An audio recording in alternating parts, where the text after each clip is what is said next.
Hey, how's it going, Dr. Do? Welcome to the channel. Got Dr. Do in the house. Trying to change his name up a little bit. Asha Wyatt. I don't know if I'm saying that right, but welcome here. Dr. Do, a member of the RWO roster, or I should say, Proving Ground roster. Fred Tumidi, how's it going? Just waiting for a few more people to show up, and then we're going to get going on. Jinx, how's it going? Oh shit, you can't hear me? Well, I know what the problem is.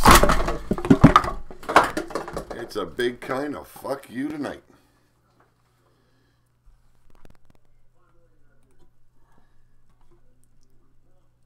Alright, can you hear me now?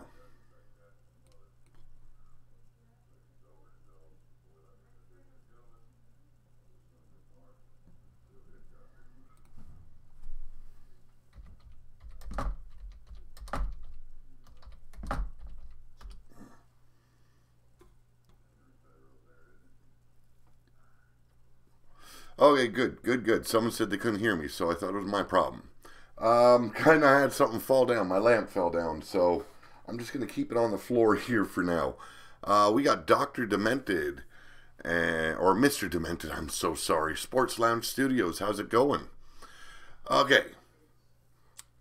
I think we got enough. Now, this is a little bit of a different wall experience episode. I've told you guys a lot of funny stories in the past. There's a lot more to tell when it comes to funny antics within the Wall family. One being where, you know, your kids. You know what? We're going to open up with a funny one, okay? Me and my brother Ben, we were a lot like best friends growing up. And we did a lot of stupid stuff together. And this is way back when we lived in Manitoba. I think I was in grade 4 or 5. He was probably in grade 3 or 4. Either one. We're like a year apart.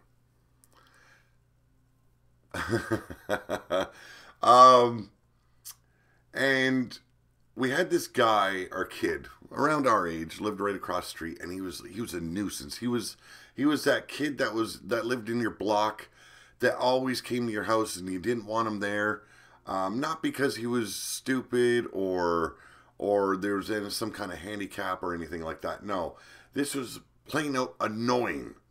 You know, that kid. Yes, Ben is my real brother. And so I believe we were in grade 4 and 5. I'm a year older than Ben. And we had enough of this kid. Had completely enough from this kid. So late at night, my parents were out drinking somewhere. We go out of the house. We cross over where he lives. We steal his brand new bike. His grandpa just bought him this bike for his birthday. And you guys are probably going to be looking at me a little bit in a mean-spirited way. But remember, I was a kid. I was stupid. We stole this kid's brand new bike. And then we brought it home with us. And we proceeded to tear it down. And I mean not in a good way either. We stomped on the spokes. We bent up the rims. We twisted the fuck out of the rims. Slashed the tires. We took hatchets and hammer and knives. Slashed up the seats. Bent up the freaking handlebars. You name it. If you could think of doing it to a bicycle, we did it. And this is like the old school BMX bike, you know, the one everyone wanted, but either you were too poor to have or your parents were just too stingy to get. You know, the cool kids had them. This kid would by no means was cool. I think his parents were trying to help him fit in. Well, we dragged it up the street after we did our number on it, threw it in the ditch, and out there in Manitoba where we lived, it was a city called Winkler. Even right in the city, you had deep ditches. And yeah, I know the feeling, Jenks. So we went and threw this in the ditch. We covered it with a bunch of leaves, you know, made it look like it was there for a while. So the kid comes over the next day, asks if he knows or we seen anyone that stole his bike. How's it going? Foul mouth, bob it. And we're helping him. we're helping him look for his own damn bike. Couldn't find it. You know? Yeah. Yeah, you're giving me that frown already, probably. Well, the parents go and call the cops, get the cops involved. Someone stole their kid's bike. And you got to remember, me and my brother in grade 4, grade 5, and the cops come over to our house, and it's like, well, sir, we haven't seen it. But we don't mind helping you guys look for it. We were helping him already look for it. Did you ask this kid to leave you alone before it resorted? Yes, many times. Many, many times.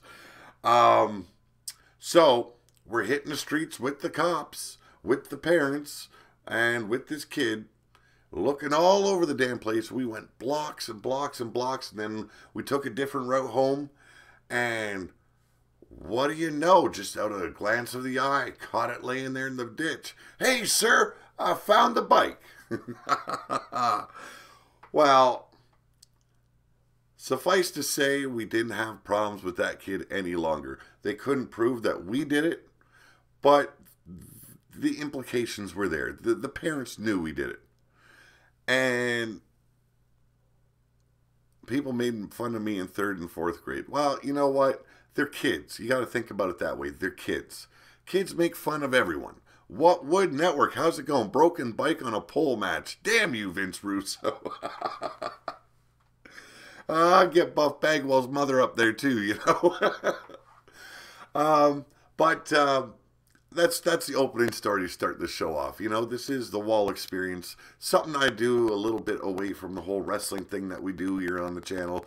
Sir Dragon, how's it going? Welcome to the channel. And I like to tell the funny stories. And there's a lot of them. And you guys might, you know, take it a different way. Like some of my stories, you might look, damn, that's a lot of abuse you went through. And yet I look at it in a different light of way. I look at this positive spin, the funny things you see in that kind of abuse. Where can I buy your book? My book is on Amazon.com. All you have to do is go to the search bar in Amazon.com or .ca or wherever the hell you live. And in the search bar in there, you go to books, and then you type in Dragon's Kin by Pete Wall, and it'll come up right away. You can order on Kindle or on paperback. Well, yeah, but see, that was like so long ago, he wouldn't even remember us already. You know what, bullies? Delete, delete, delete, delete. Indeed. Now, we weren't per se bullies back then. We had a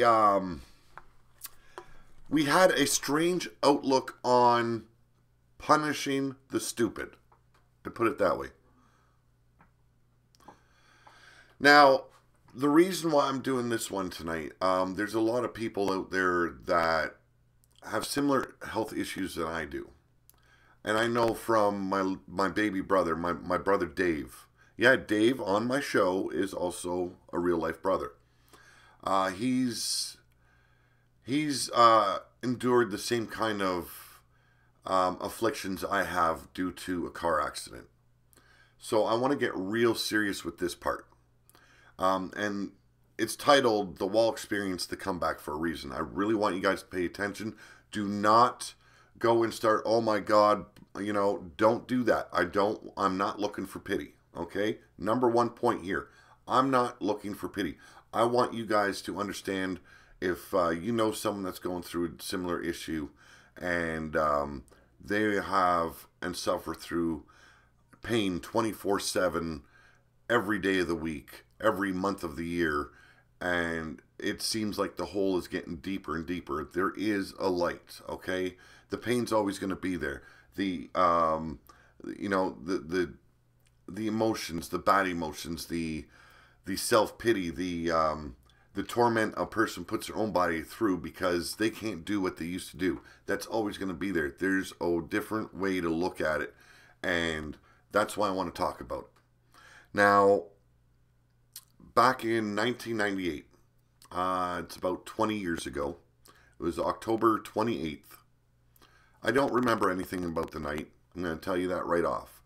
I woke up in the hospital. It would have been 5 days later. So November 3rd, 4th, somewhere around there, I woke up in the hospital. And my first instinct was, fuck, I gotta go to the bathroom. Gotta go wash my balls and arsehole, sir. I'll watch this later, not a problem, man. Yes, EC3 returns in WWE at NXT pay-per-view. Yes, I know that. Okay, not a problem. Now, you think about it, you know, you wake up, you don't know where the fuck you are, but the only thing you have is you want to go to the bathroom. So you try and get out of bed, you fall flat on your face. You do a complete belly flop on the floor. And that's when the pain hits. Who is my favorite wrestler? It would be Undertaker and Jake the Snake Roberts. And you can't move. You can't get up. You can't do nothing. You can barely feel one side of your body. The other side is in so much fucking pain. You start screaming because of it. I'm 19 years old at this point. And then all of a sudden, there's nurses rushing in. There's doctors rushing in. They're trying to calm you down. They're trying to get you into bed and help you out. And you don't know what the fuck is going on. All you know is you're in pain. And then they explain to you that you got hit by a drunk driver while you were walking home. And the weight of that knowledge comes crashing down on you. And you become basically a fucking mute. You don't want to talk to anybody. You don't want to see anybody. You don't want to feel anything. You don't want to think about anything. You just want to be left alone. You want to process. That was me back in 1998. And then your parents show up. And you don't right away know that they're your parents. My memory was so messed up back then. So much head trauma from the accident. This guy that hit me was going 120 kilometers an hour. He hit me. He rolled his truck, took out 2 telephone poles at ground level. And then hit the 3rd telephone pole. It wrapped him around the pole, dropped him in a bush. He walked away with 1 scratch. No, he wasn't. He was found, yes, because he wasn't able to run away. And the first cop on the scene ended up being a friend of his that he drank with on a regular basis. See where I'm going? This I'll get to in a little bit. Well, little bits of memory start flashing in your mind. And you recognize your parents finally. But you still haven't grasped the whole situation. And, you know, mothers. My mother was like a worrywart. You know, she was like, you okay? Blah, blah, blah. And trying to be caring. My dad, you know, he had his other side. And you could see he was holding a lot of emotions inside of him. And he almost ended up having a heart attack because of it. Because he kept it all inside. He didn't want to show me how much he cared. My dad wasn't like that kind of guy, you know. He was a man's man. And, you know, they want you to piss in a bottle because they don't want you to move too much because of the back injury, the leg injury, the arm injury, the neck injury, the facial injuries, the head trauma. And you're the same state of mind as your father is. I'm a fucking man. I'm going to go to the bathroom. If I have to fucking crawl across the goddamn floor, I'm going to the bathroom on my fucking own. And they bring you this wheelchair with a hole cut out in the seat. And then they wheel you into the bathroom. And they want to stand there and watch you. The worst feeling imaginable, folks. The worst feeling imaginable. I kicked them out of the bathroom. I said, you fucking get out. You close the fucking bathroom. I am not doing my business until you're out of my fucking way. So they relented. They closed the bathroom. I wasn't allowed to have it locked. You know, and they told me they would prefer it if I didn't look in the mirror. Well, I do my stuff, feel completely like a fucking shit for it. Yes, 120 kilometers an hour. And it's about, I can't remember. About 75, 80 miles an hour, probably something like that. They estimated I was thrown 70 to 75 feet from when the truck hit me to where I landed. I wheel myself over to the sink. I pull myself up as high as I can get. I look in the mirror, and all I see is a face mangled.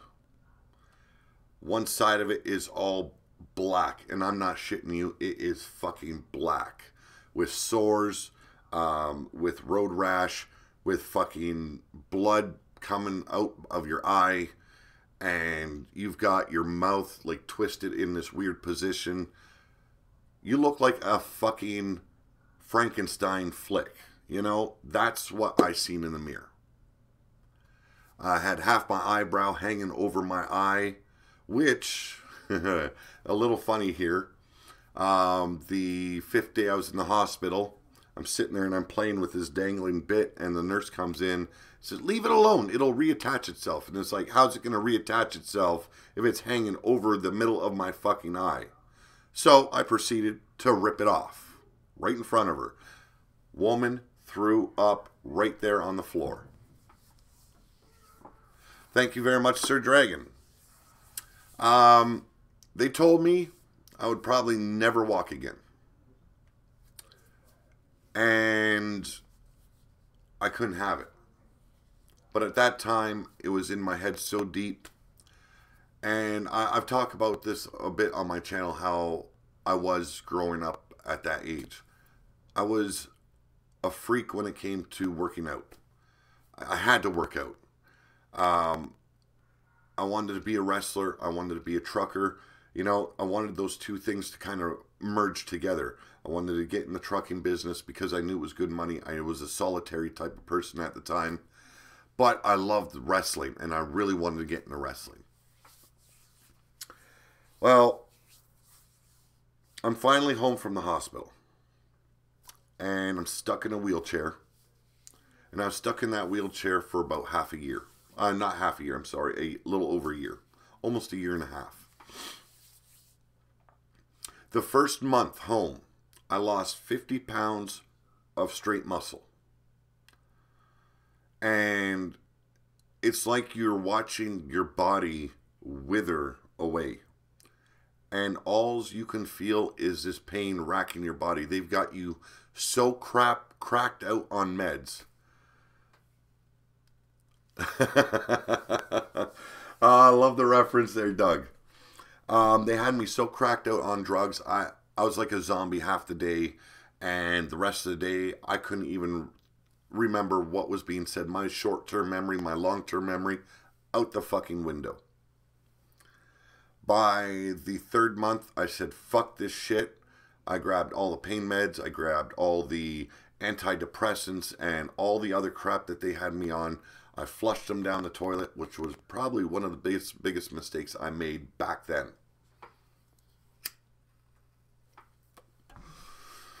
And you've got your little brother. This in point would be Ben.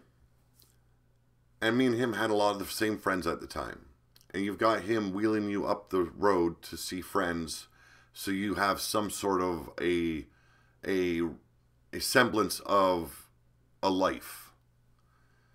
You know, you've got friends that you haven't seen in a while. They look at you and they don't want to hang out with you anymore because it sucks to hang around with someone that's always in pain, that's being wheeled around in a wheelchair because he can't do it himself. At that time, my left arm couldn't do nothing with it. So wheeling myself around in a wheelchair, not going to happen. I went through this for a year. And then I started to push myself. And I was able to start using a walker to walk around it. And I couldn't put my full weight down. Even Jigsaw would be like, damn, Pete. Yes, indeed, he would have. So I made a call up to the doctor and said, look, there's something going on. I can't bear weight on my leg. Well, he goes, of course not. We told you probably wouldn't be able to walk again. We're surprised you're as far as you are. And they have me come back in. They do some more x-rays. And I get this call 3 days later on the phone. You have to come in right away. And it's like, why? Well, you're going to be in surgery in a week. We need you in for pre-op. And it's like, excuse me, what the fuck? Well, the x-ray showed that you have absolutely no ankle left. It has all congealed up into this calcium ball in your ankle, and it's preventing you to put weight down on your leg. We've got to fix it. So I go in for the first surgery, and they end up doing a graft. They take a chunk out of my hip, and they pull out that shattered piece of calcium that has begin to form. They pull that out, slap in my little piece of hip bone, wire it in, and they send me on my way. And get home, and I'm healing up, and it's about a month later, and I wake up in the morning, I pull the blanket off, I'm ready to go to the bathroom, and it was so painful. The blanket catches this wire that's coming out of my fucking leg, and I got about 6 inches of wire sticking out of my ankle, and the blanket caught it. And what had happened was they had not connected that wire properly when they wrapped that graft in.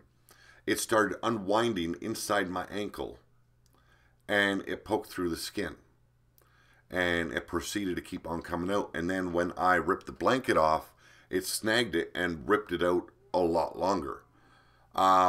So very excruciating pain. So another phone call to the doctor. My dad ends up taking wire snips to shorten this. And so that way I could actually put something on my foot to protect it a little bit. Call up the doctor again and say, look, there's something seriously wrong when I've got 6 inches of wire sticking out of my ankle. Excuse me? What are you talking about? That can't happen. I said, well, it is right now. So they had me come back in. Surgery this would be number 3, because the first surgery where they had to put the plates in my leg and all that to repair the broken bits and shit. So surgery number 3, send me back on my way. Bada bing, bada boom. Yes. Very close, very close. And then months later, I'm able to use the walker to get around little bits here and there. And all of a sudden, my leg gives out. Surgery number 4 comes up. And they have to remove one of the plates in your leg because the steel pins or the screws that they put through the plate into your bone snapped. So they have to go in, clean out all the broken pieces, and replace the plate, put new holes through your bones and everything like that, send you back on your way. It's like a fucking machine, you know, an assembly line. It's in and out. It was day surgery every damn time. And so that's surgery number 4. And this goes on for quite some time. But I keep on pushing myself. I'm not being stuck in the fucking wheelchair for life. It ain't fucking happening. So back at the walker. I used that for months and months and months. Finally graduated to using crutches to get around.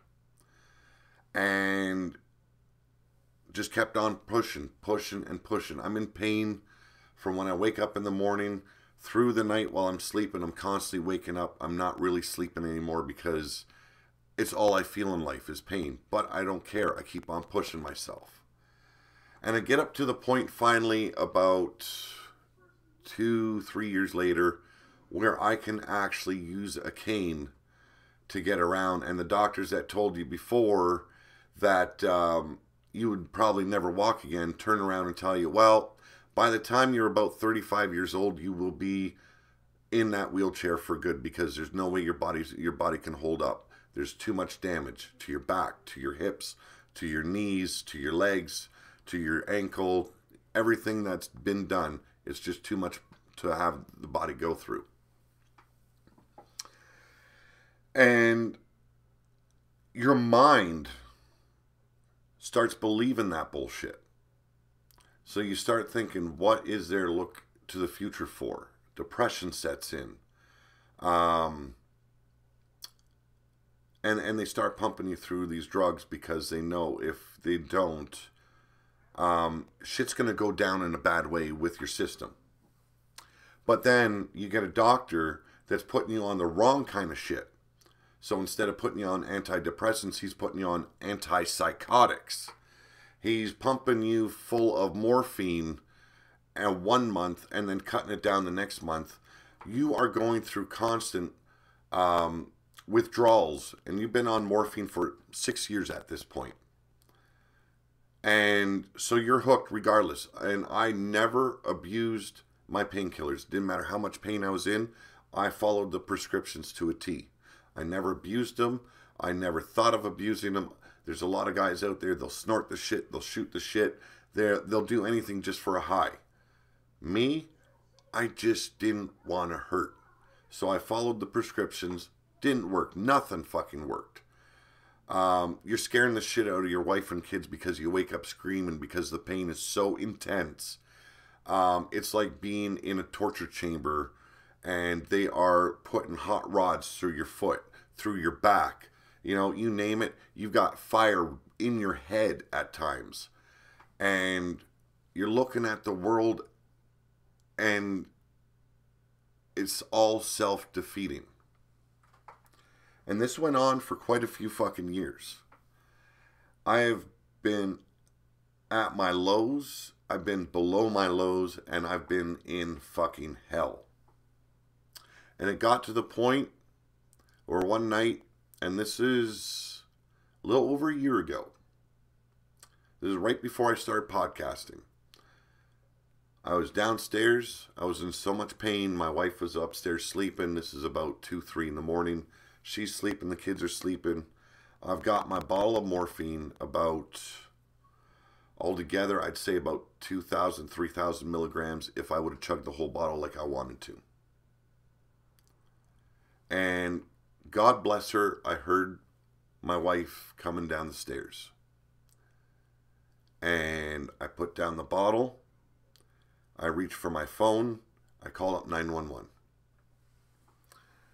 And I put myself in the psych ward because I knew at that point I could not take it anymore. I was going to do something stupid. I don't mean to talk about this to be a downer. I really don't. I want you guys to see where I was at, how bad it got, how bad it still is. I was in the psych ward for 2 weeks. My wife was there on a daily basis religiously, making sure I was all right, making sure things were working out. I finally got help from doctors. They told me you shouldn't even be on morphine because with the nerve damage you have, it's making your nerve endings crossfire when they shouldn't. And so they took me off, they started weaning me off of the morphine, and they started putting me on medicine that I should be on for nerve damage and other ailments. They started making sure that I was on the right insulin and diabetic medication, so that way my diabetes was actually in check. I get released. They deemed me good enough. They released me. And the first thing my doctor did, took away everything they put me on, put me back on the same shit he had me on.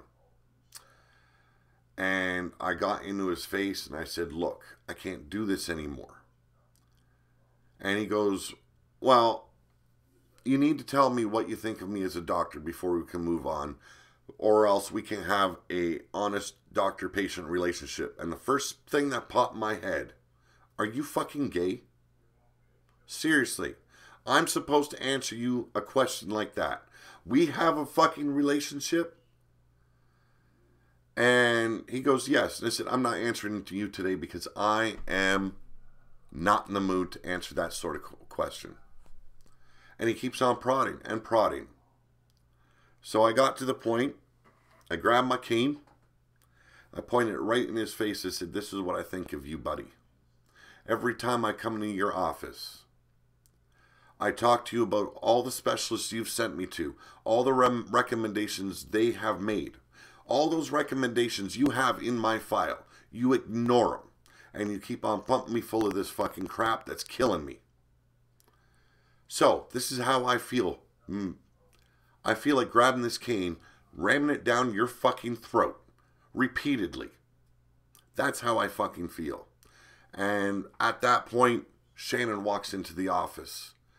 And the doctor's up against the wall. Like this, you know? And she goes, what did I miss? And I looked at her and I said, you deal with this fucking retard. I am fucking done. I'm going downstairs. And where his doctor's office is, it makes no sense to me. But it is right next door to a liquor store. So I looked at Shannon and I said, I'm going downstairs. I'm getting myself a fucking big bottle of whiskey. And I'm going to actually medicate so I don't feel fucking shit today. So I went outside. I didn't even bother hitting the liquor store. After I got outside, it's like, I can't do that to myself. But Shannon comes out about 10 minutes later and she goes, yeah, he's a dick. One giant dick. She comes out about 10 minutes later and she goes, you've been fired as a patient. And I started laughing. I said, what? Because I didn't know you could be fired as a patient. I really did not. And she goes, yeah, you scared the fucking shit out of him. And he said he could press charges, but he knew you were in a bad state, so he wasn't going to hold that against you. But I was no longer welcome in the office.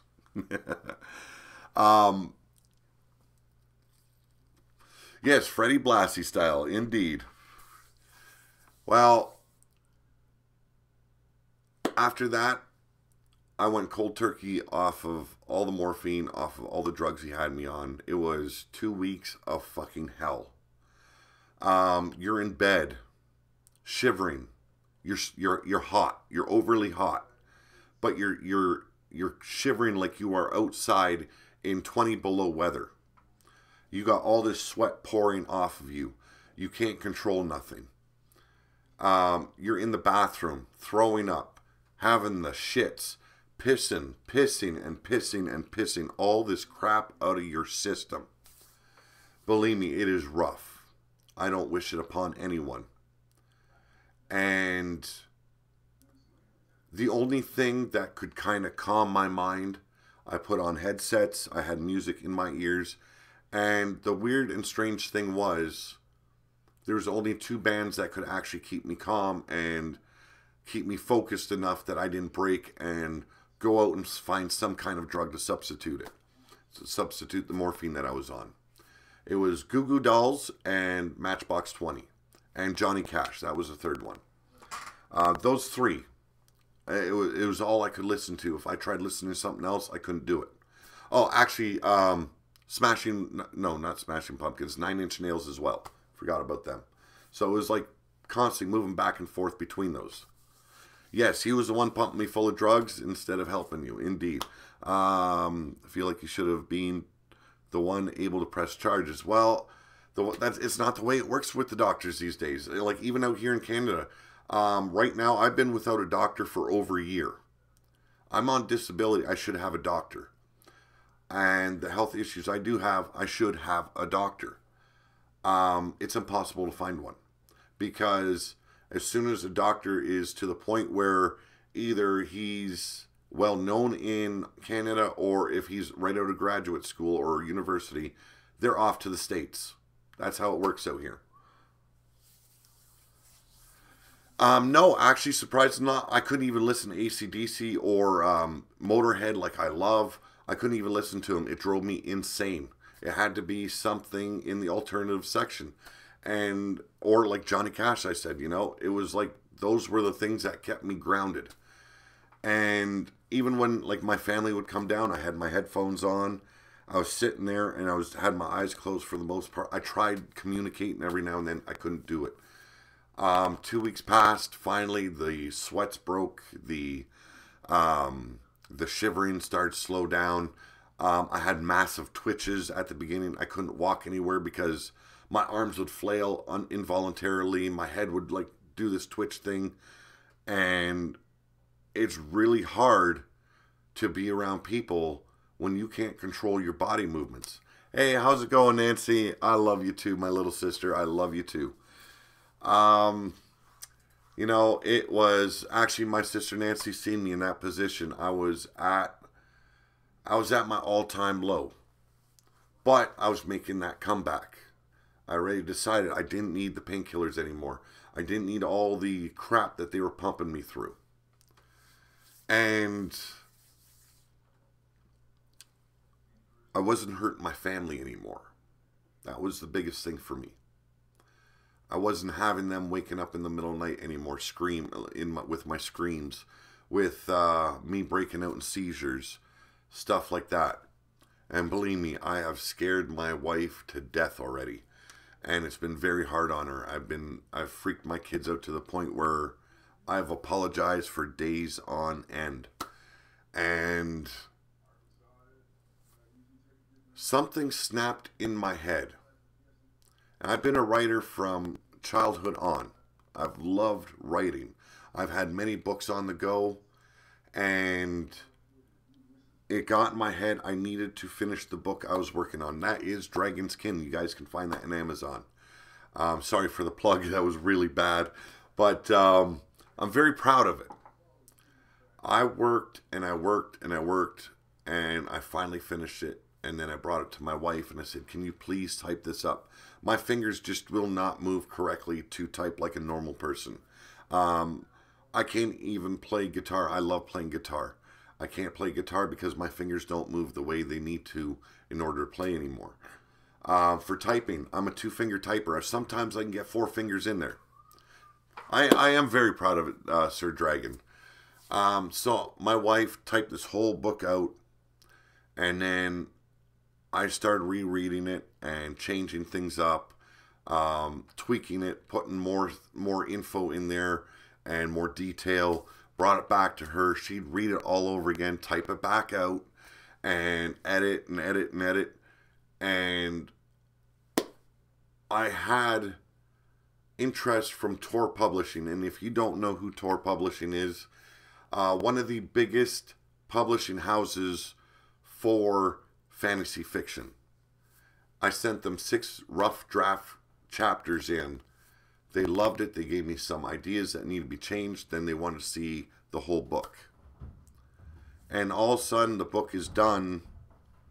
And I got this pain in my chest. And that self-doubt came back. The self-pity came back. All those things that fuck with your mind, they all came back in a rush. And I found myself struggling again. I'm at the point... Yes, she is. She is the woman of my lifetime, man. There is nothing better in my life besides my kids than my wife. And it's like, finally it's like, you know what? No, I got to do it. I have to show my kids that there is a way to come back from where you're at. No matter how bad life can get to you, no matter how bad things get that shove you down deep, you can crawl out of that fucking pit. You can still make something of yourself. So I decided, with the help of my wife, we were going to self-publish this book of mine. How's it going? Jake Bagwell, hope you're doing okay, buddy. And so we self-published. We went through Create Space, and she's got editing rights in that book. If you guys ever look at the first, I think first or second page, you guys can all see that in the book. She's right there. She is the editor of that novel, Dragon's Kin. We even came up with our own publishing agency called Big Dog Publishing. And I told her, it's like, I could go back to tour publishing, but what if they decide in the end they didn't like it? Let's try and build up a following through self-publishing first. I've heard a lot of good things about it. My sister Nancy, she works with a woman that is a self-published author. She's got tons of books out there, and she makes pretty good money with it. Now, I am nowhere near to what this woman's done, but I'm happy that the book circulated. It's hit Japan, it's hit England, it's hit Australia, it's hit Russia, it's almost all over the globe. And I am so proud of that. Pete, I am sorry it's late and I am going to get to sleep. I'll watch the rest tomorrow, man. No, not a problem. You don't need to ever apologize for wanting to go to bed, man. Don't ever apologize for that. Just tell me, take it easy, Pete. I'll catch the replay. Don't worry about it. Never apologize, man. Okay? Nobody needs to apologize on my channel unless you do something completely fucked up. So the book got published. I'm working on book 2. But then I started watching YouTube. And I've never watched podcasts until about 1.5 years ago. And I started watching podcasters like JD from New York 206, Big Red from New York, Chris Denker, who does Dank Ops, and so many other ones. And they were doing all these things with wrestling, either the wrestling game, the, review shows, such. Yeah, take it easy. Not a problem, bro. I will catch you later. And it got my enthusiasm into doing something like they did, but I didn't want to be the same. So I started doing my research, and I started doing reviews on my own. The first ones, actually a lot of them were really, really rough. But I started getting better. But I started hating the WWE product. I could not stand watching it. So I started doing more research, and I started seeing everyone doing these career mode with WWE 2K16, 17, 2K15. People have been doing it for like 8 fucking years already. But they all were doing it with create a wrestler, but it was only focused on the one wrestler. And the other people were doing it with just in universe mode, but it was all WWE characters. And you guys know, I was playing Facebook wrestling way back when. That went defunct, and then Wrestler Unstoppable started. I played that for years. I played in eFeds, and it's like, what if we incorporated that, but with characters that played these games? And then Big Dog Wrestling was born. You guys know what happened there. You guys know what's going on with RWO.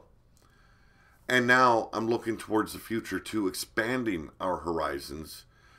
And 3D printing is coming in.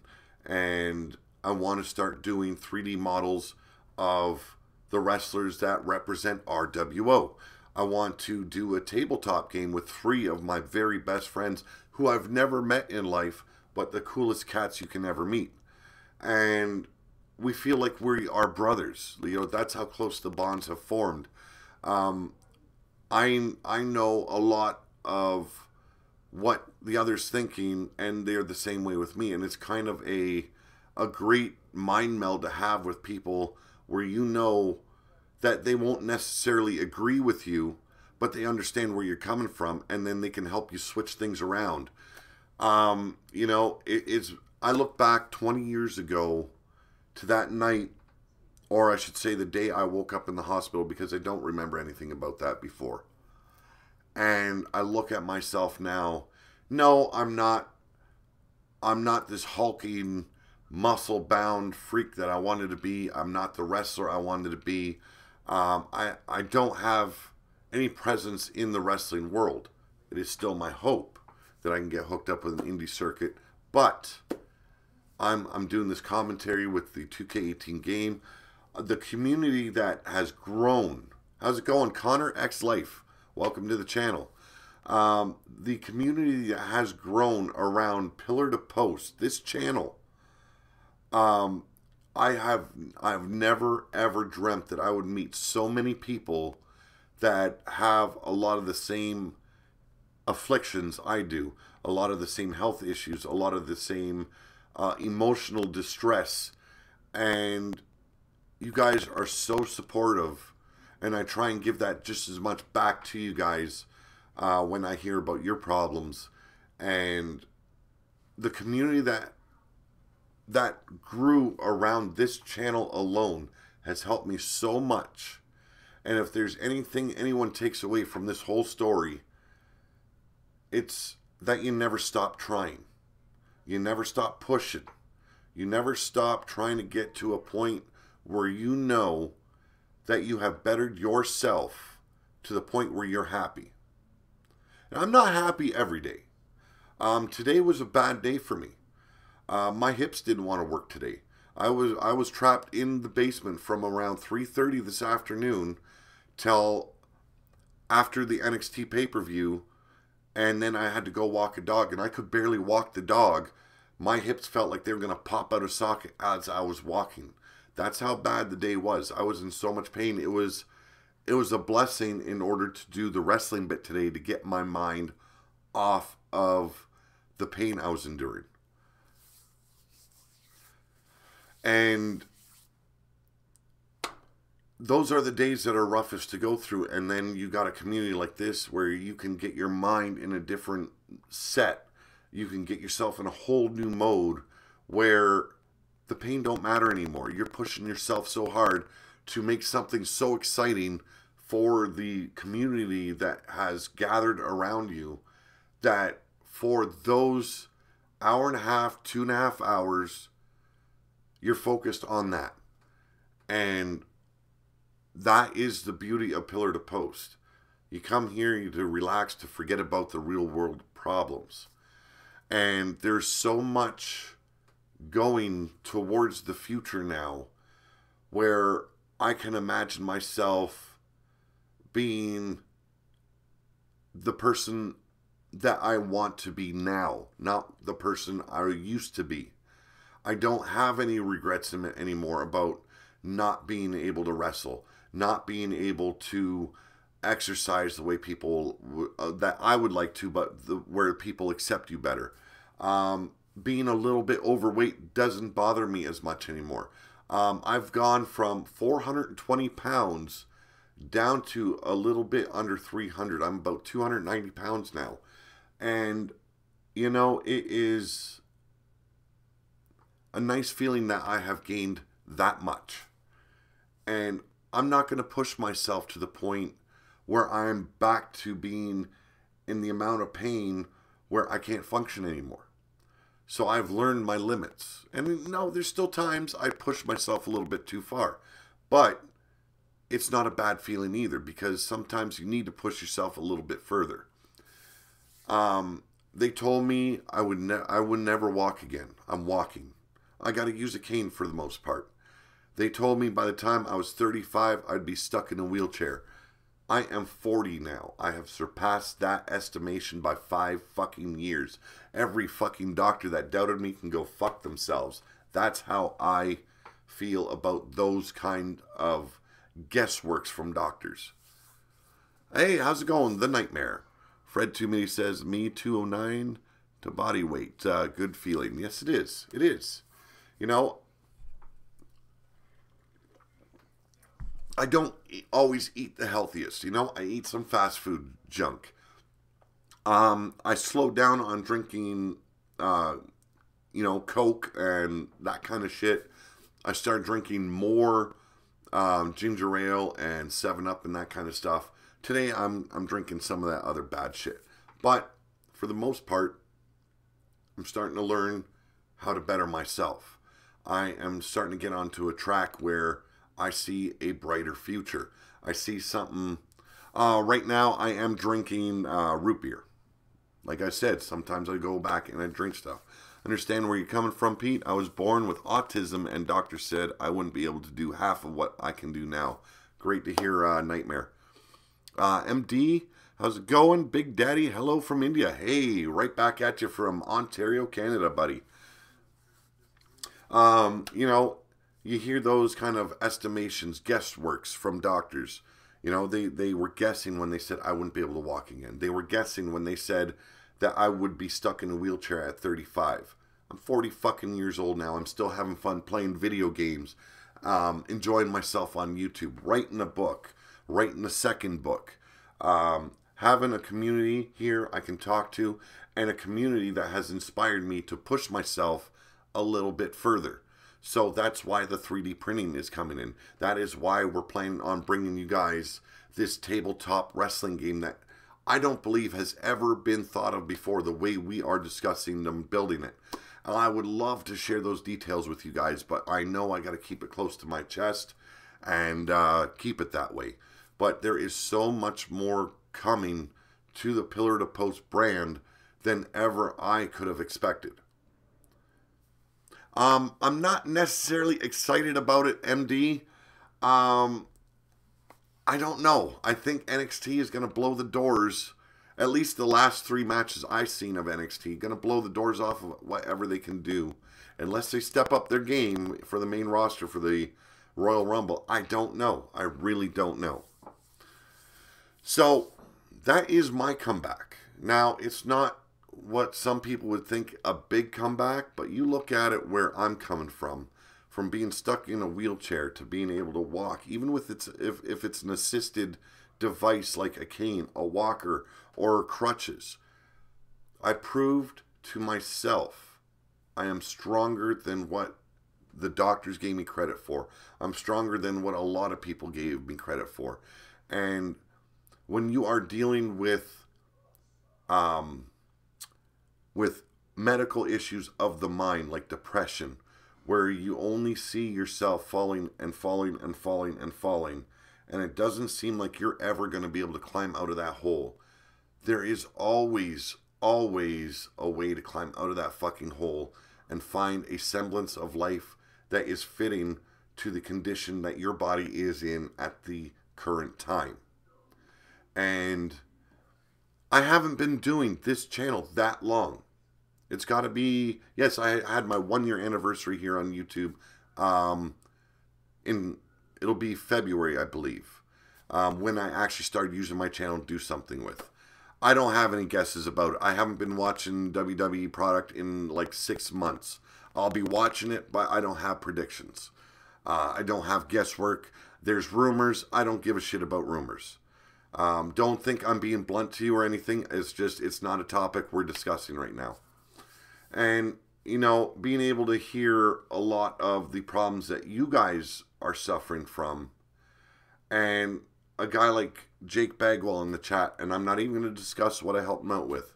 He contacted me and he's telling me about his problem, and I gave him advice that I was giving by a specialist that was trying to help me, and it worked. I gave him that same advice, and I told him and I assured him that it would work, but it would be very painful to go through. He went and did it, and it helped him, and I hope it's still helping you, buddy. And that's what I love doing. I don't mind giving back. That is why once I set a goal, I have a giveaway show. When I reach that goal on this channel, I always do a giveaway draw, because I want to give back to all the people that have been in this community, helping us grow, helping me emotionally. Hell, you guys heard it about a week or 2 ago. I broke down and bawled like a bitch on this channel because I received some bad news, and it just kept on wearing me down.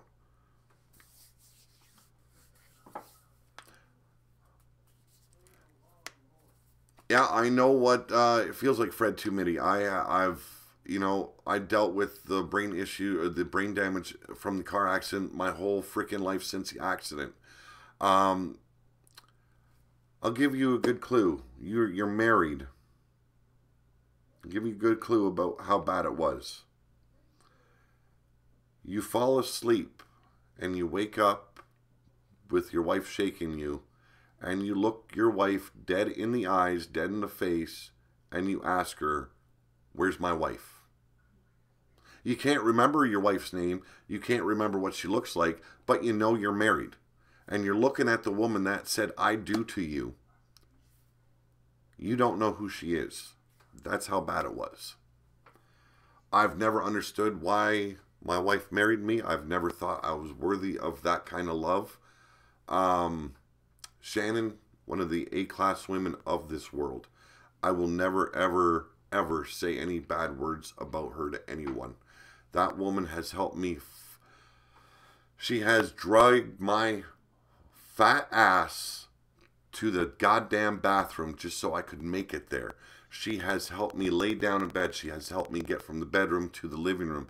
She has helped me get from the living room to the table.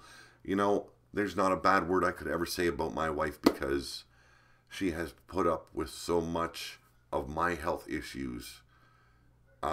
It just doesn't feel right to say anything bad about a person that has helped you in life as much as my wife has. You know? So that is my comeback. You guys might look at it as like not much of a comeback. I walk. I write again. I had to learn how to reread. I learned how to write again. That all had to be relearned. I can't do math anymore. My brain just doesn't compute it. When I try and do math, I'll be doing addition, and in my mind, it'll turn to multiplication, and in the mix of it, it'll turn into subtraction, and then all of a sudden, that same math problem will be turning into subtraction. I mean, not subtraction, division. My mind just does not compute math anymore. My age is 17, so can I call you Grandpa? You know what? You can call me Grandpa, you can call me Uncle. Just don't call me Sweet Daddy. No, you can call me the Boogie Woogie Daddy.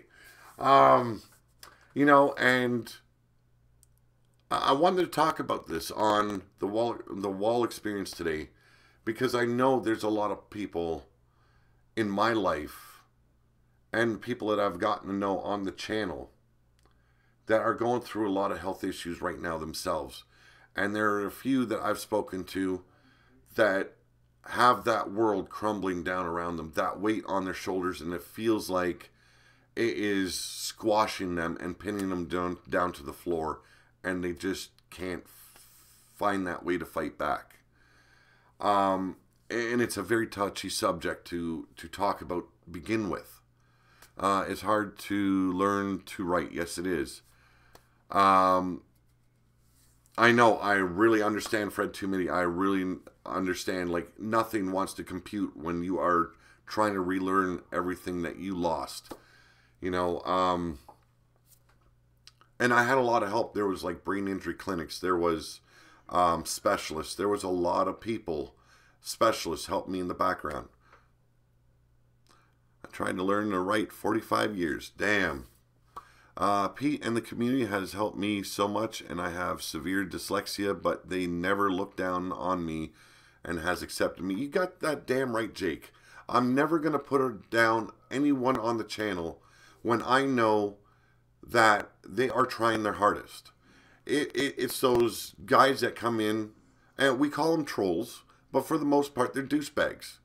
They want to come in, they want to disrupt a good community, put a stain on that community, and walk away thinking that they did a good thing that day. Meanwhile, they're keyboard cowboys that when you met them face to face on the street, they would fucking run from you. Now, I've told the stories about how I fought in my past. Fighting on the streets, wrestling, football, you name it. I was into it. If it was full contact, if it was in your face kind of sports, if it was fighting a man on the street just to prove that you were the toughest, I've done it. And even to this day, even with the cane, someone steps up to me, I can't turn away. I just can't do it. And half the guys could probably kick my ass because I can't move. I can't move like I did back when I was younger. But I am not going to be some man's bitch and turn the cheek and walk away when they've towed up to me and said that you're an asshole and I can knock the piss out of you. Well, no shit, you can knock the piss out of me. I'm a fucking cripple. I can barely walk most days. And yeah, you're going to be proud to kick a man's ass that has a cane.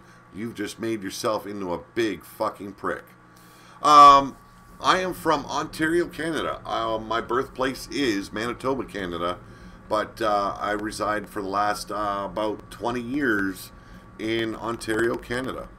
So, you know, anyone that wants to jump on someone for their issues on this channel, I'm always going to have their back. I'm always going to be telling everyone to shut their fucking mouth. If you don't like it, get the fuck out. That's not how this channel works. You know? It's a community on this channel that has helped each other so much. And it isn't just me doing it. It's like Jake Bagwell, you know, talking with other people that have issues. It's any number of yous that actually sits down and gets to know the people in the chat, gets to know them. You guys are talking on Skype, just listening, and that is the biggest thing, is listening to someone that is in pain. Omir, is it called Omir? Is that how it's called?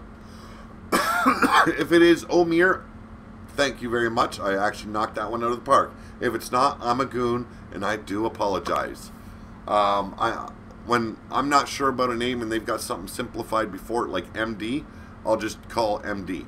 But if Omir is your name, then I'm happy.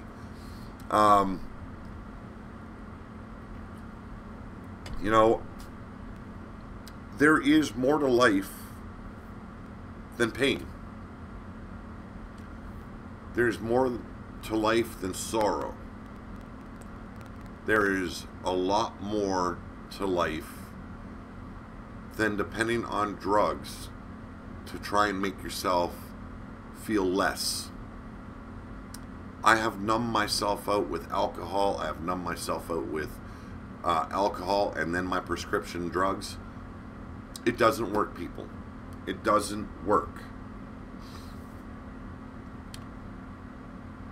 Like I've said, I wake up in the morning, I'm in pain.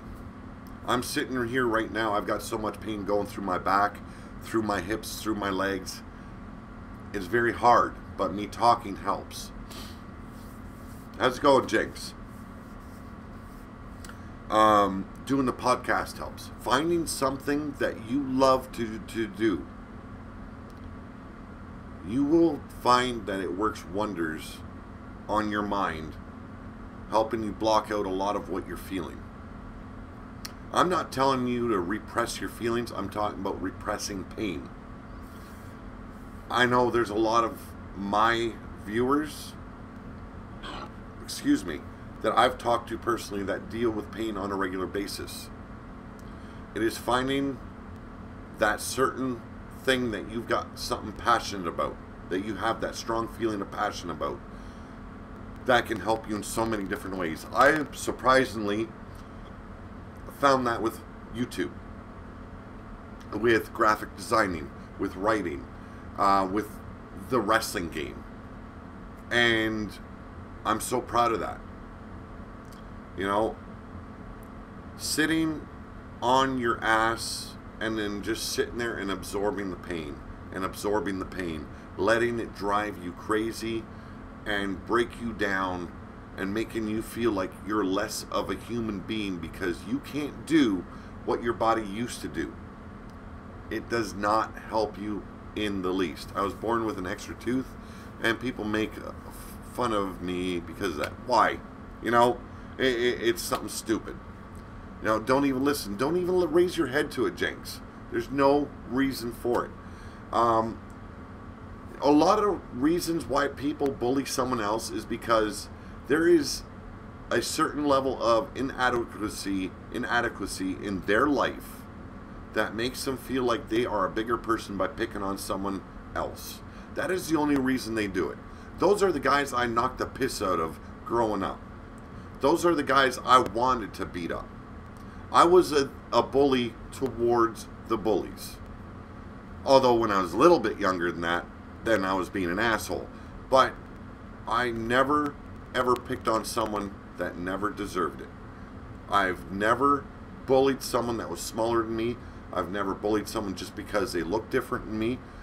It wasn't my type. I wasn't that type of person. If I seen a big guy picking on someone little, I was going after that big guy. I didn't care how much bigger he was than me. Never. So, like I said, if you take anything away from this comeback edition of the Wall Experience, I know it wasn't that funny. I do apologize for that, but I just wanted to talk about this. And a lot of you guys have asked me about the story of the accident, and I've never really gone into it to too much detail. Tonight, I figured, why not? I'm up all night, I can't sleep, and I'm in so much pain. I want to talk just so I can feel a little less of it. So, like I said, you take anything away from this, don't just sit there and let yourself be defeated by your health. You know what? I wish I could, but my traveling days are over, Omir. Sitting around and accepting what's going on with your body is unacceptable. You can push yourself to a certain extent where you can find a bit of light at the end of that tunnel that you're in. And if it's not doing podcasts, maybe you have a thing for writing. If it's not writing, maybe you love doing graphic designing. It doesn't matter what it is. You find that one thing that makes you happy, that gives you joy, and takes your mind off of the issues you're dealing with, and you can move along a little bit further. And I never thought I would be at the point where I had over 2,500 followers on YouTube, and I'm talking about the future of the channel, where we're going to be raising money to get a 3D printer. We're going to be creating and bringing to life in a new way the characters that are on this channel, and then taking it a step further and planning out a tabletop game that so many people have shown interest in, and it just makes it feel like your future is a little bit bigger. Take it easy there, Fred 2 Mitty. So this was the Wall Experience, and I want to thank everyone for joining me. Got very real with this one. All my stories, they are very real, are very, some of them very funny, some of them are, like today, kind of like, but, hey, you start off somewhere, Jenks, okay? Everybody starts off somewhere in YouTube. Pete, I need to try and get some sleep. Not a problem. I know how much pain your leg is in. I know your dad's ill. You take care of that old man. You take care of yourself, and I will catch you later on tonight. And like I said, this was the Wall Experience, and this was my comeback. I know it takes a mindset to get through a lot of the shit people are going through. You got to find that mindset, people. You got to find a medium where you can feel better about yourself. Can you tell me some tips for younger boys?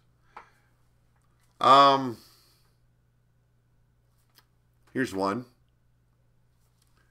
You meet that girl that makes you feel a good way. Don't rush it. Don't push it to the point where you're thinking about the future when you are at that age. You're 17 years old. You got a lot of living to do. Don't rush into a big relationship. Don't rush into marriages. Don't rush into a sack just because you met a pretty girl and she likes you. I know you're a teenager, but a lot of mistakes can happen. You can become a father at a very young age. You can catch a disease these days so very easily. If you're going to have sex, use protection. Big deal, you know?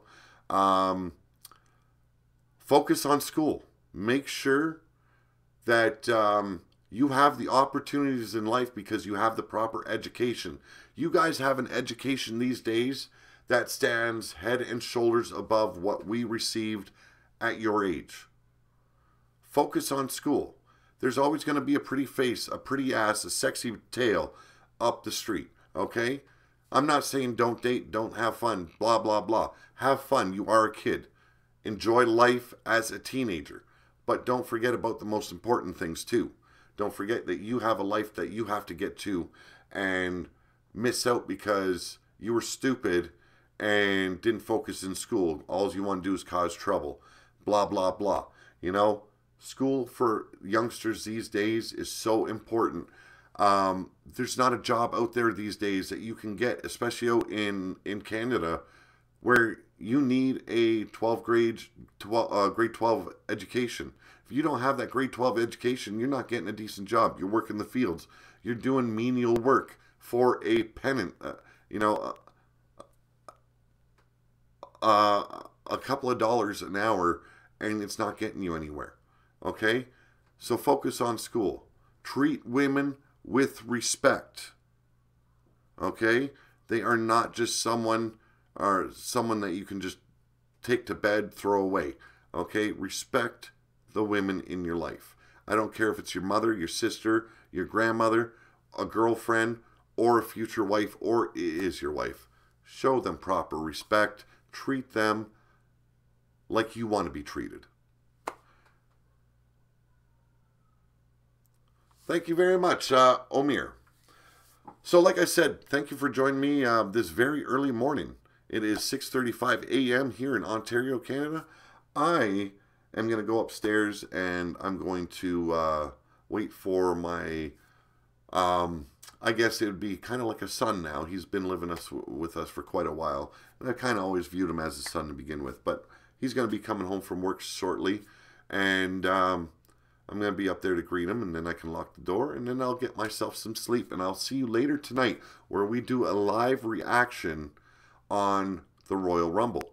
So you guys have a good day. If you're in a different time zone where it's going to night, have a good night. And if it's morning or afternoon for you, have a good afternoon, have a good morning. I am out of here. Nice talking to y'all. Keep pushing on.